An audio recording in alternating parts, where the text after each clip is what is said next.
This week on DNE's Videocast, Sara Sergani gets a rare look into the jail cells in Egypt's state security headquarters. When you walk through the halls, see the tiny cells, I cannot describe it. And from Tahrir Square, John Jensen reports on ongoing clashes in Cairo's city center.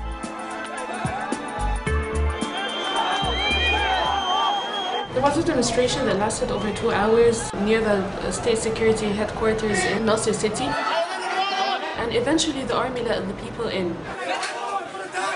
Once inside, everyone was trying to, was looking through papers, taking pictures, making sure that they take copies of these documents, going through the corridors, the rooms, the cells.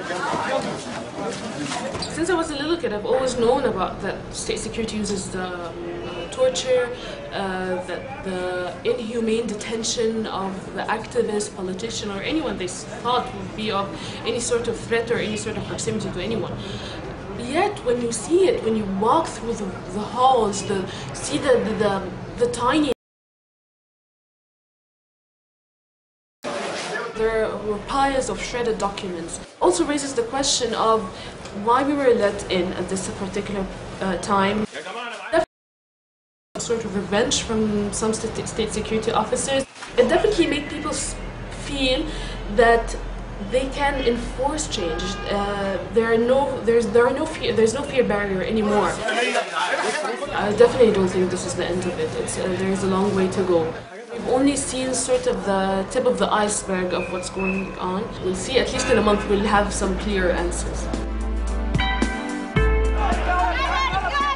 Violent clashes erupt in Cairo's Tahrir Square, again. Nearly 1 month after the ouster of former President Hosni Mubarak, hundreds of protesters hurled bricks, rocks, and chunks of concrete at each other. Several were injured by the projectiles, which filled the air near the world-famous Egyptian Museum. The conflict erupted today as protesters approached Cairo's city center, seeking an end to the continued sit-in in Tahrir. Hundreds of pro-reformers have camped out here for weeks, despite several concessions by Egypt's military-led interim government, including the naming of a new prime minister. Earlier in the day, the mood was tense as passerbys tried convincing the protesters to leave the square. But in Tahrir, defiance. The revolution is not over, they say, calling for an end to corruption, a new constitution, and the dissolution of Egypt's state security apparatus, even as people demand they leave the square. Hundreds more approach, screaming, "The people want an end to protests in Tahrir."